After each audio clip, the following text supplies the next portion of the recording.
Do you believe Putin is negotiating in good faith, sir? Do you believe, is Putin negotiating in good faith, sir? Thank you.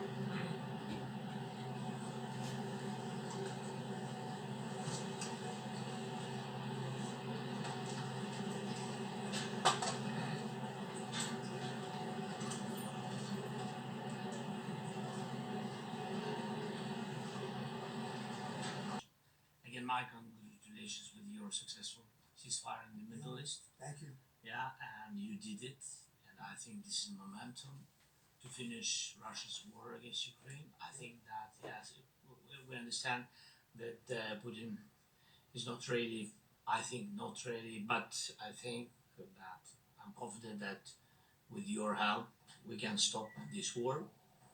And we really need it. We see that they don't have successful step on the battlefield, and it's good. I think that their armies right now, but a lot of losses. They have a lot of losses, in economy and people, and I think this is very important moment. And I wanted to thank you, Mr. President, after our phone calls.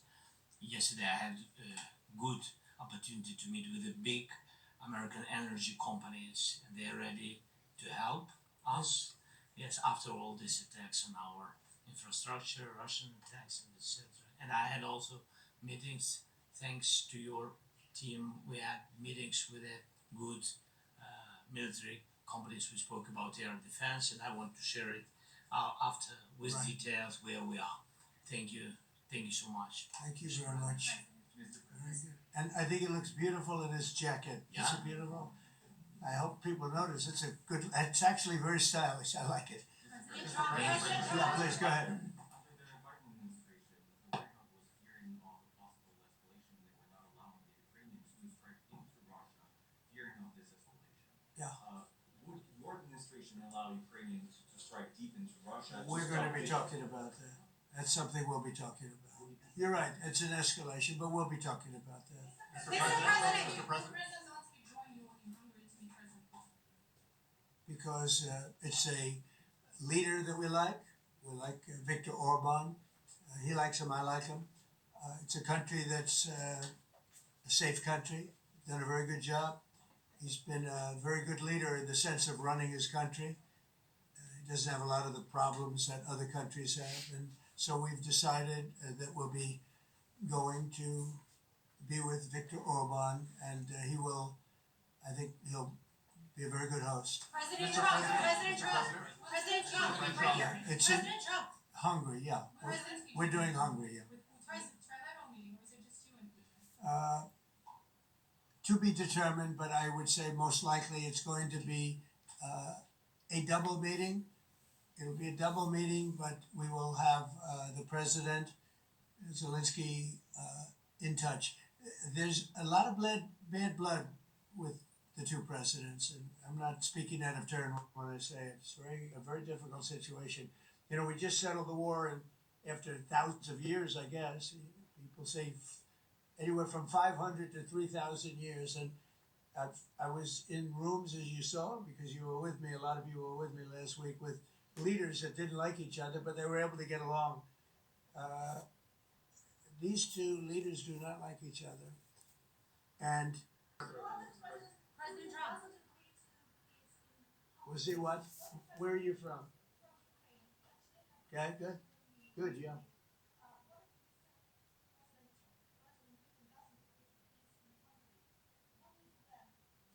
Well, let's see what happens. I mean, you know, what if?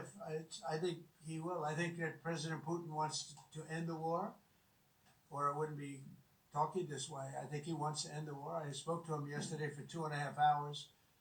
We went through a lot of details. He wants to get it ended.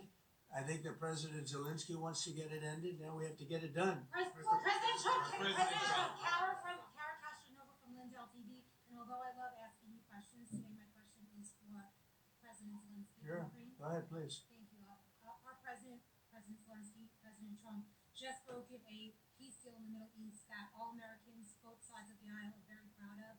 But to meet that deal, both sides had to make concessions.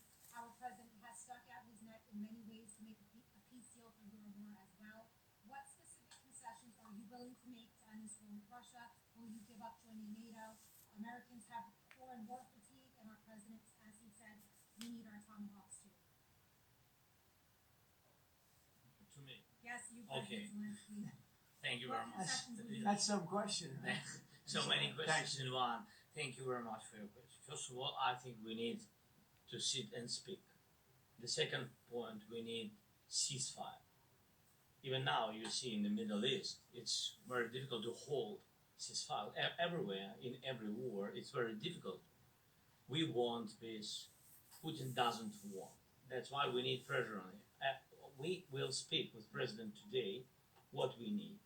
We understand what we need to push Putin to negotiation table. And as I said previously, so we are ready to speak in any kind of format, bilateral, trilateral, doesn't matter. Matter just peace. This is important. And we don't speak about NATO or NATO. For Ukrainians, it's very important. Of course, it's our decisions of allies to decide where we are.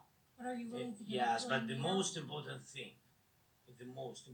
for people in Ukraine, which are under each day's attacks, to have really strong security guarantees. NATO is the best, but weapon is very important. Allies on our side is very important, and between us, for us, bilateral security guarantees between me and President Trump is very important. I don't know, we didn't speak with details about it, but this is the most important document because United States is very strong. Sir, President Trump, Peter? President Trump, you are the middleman right now, hoping to end this conflict. Who is doing a better job negotiating, President Zelensky or? You know, they don't like each other. I say that in front of President Zelensky, but I say it in front of President Putin too. They have tremendous bad blood. It's really is what is holding up, I think, a settlement. I think we're going to get it done, and we have to make it long lasting. As I said in the Middle East, everlasting, right? Everlasting. And the Middle East is a much more complicated situation. You know, we had 59 countries involved, and every one of them agreed. And it's, you know, it's sort of amazing. Most people didn't think that was doable. This is going to be something I really believe that's going to get done. I had a very good talk yesterday with President Putin. I think he wants to get it done. And President Zelensky, right behind you. When we were in Israel with President Trump earlier in the week, we heard a lot about the difference in diplomacy between President Trump and President Joe Biden before him. What do you see as the biggest difference in diplomacy between President Trump and President Biden?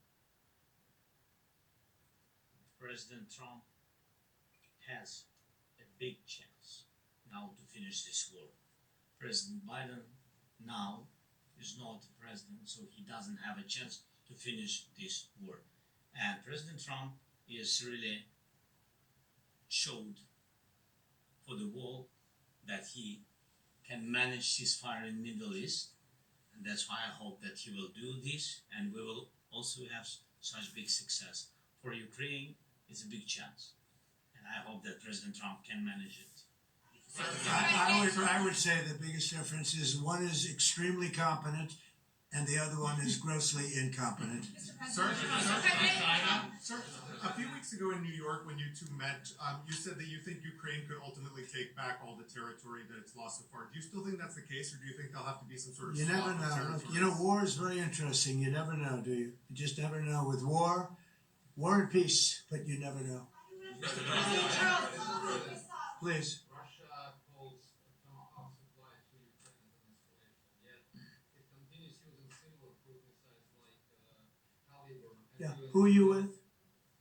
Who are you with? You, Ukraine?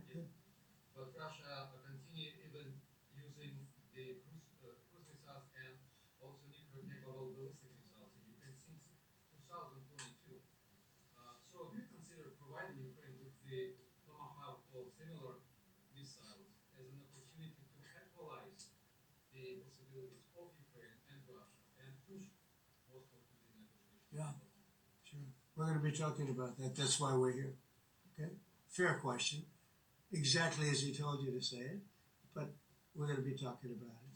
Okay? Yeah, please. You said India and Hungary? That's an interesting, India and Hungary. It's an interesting combination. Well, India is not going to be buying Russian oil anymore. And Hungary is sort of stuck because they have one pipeline that's been there for years and years and years, and they're inland. They don't have sea. They don't have sea. And I spoke with the very great leader of Hungary, and they are, it's very hard for them to get oil. I understand it. We have Hungary's in a very interesting position because they can't have ports. They're surrounded by land. So we'll see what happens there. But India will not be buying oil from Russia, and they've already de-escalated and they've more or less stopped. They're pulling back. They bought about 38% of the oil, and they won't be doing it anymore. Mr. President Trump has been helping you in achieving peace in Ukraine. Who has? First Lady Melania Trump Yeah. has been helping in returning abducted Ukrainians hoping from Russian captivity. President Zelenskyy, do you appreciate those efforts? How do you assess them? And did you ask her to step in and to help you? No, she wanted to do it. She's just felt very strongly about the children, and she's done a really good job, I think, in bringing it to the fore. We have a lot of children involved. Now, it's some people say it's 20,000, and some people say it's 300. There's a big difference between that, so nobody really knows. But she felt very strongly about the children. She thinks about the children all the time.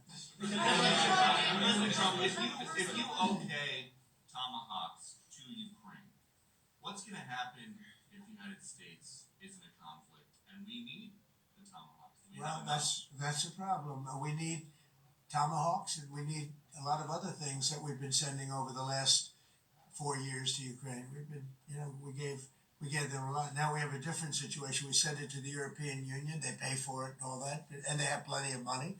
But it's beyond the money. We need Tomahawks, or we need a lot of other weapons that we're sending to Ukraine. One of the reasons we want to get this war over is exactly that. It's not easy for us to give. You're talking about massive numbers of very powerful weapons.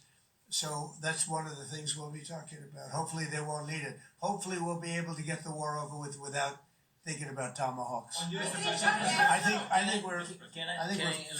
think we're fairly close to that. Yeah, go ahead. Can I say, Yeah, please. just to understand. So for today, of course, we want to finish this war, but the war is another technological war.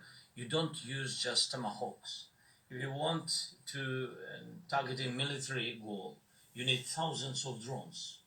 It goes together with such missiles. Ukraine has such thousands of our production drones, but we don't have Tomahawks. That's why we need Tomahawks. But United States is a very strong production, and the United States has Tomahawks and other missiles, very strong missiles, but they can have our thousands of drones. That's why where we can work together, where we can strengthen American production. And so just so that I understand, so you're suggesting kind of a trade.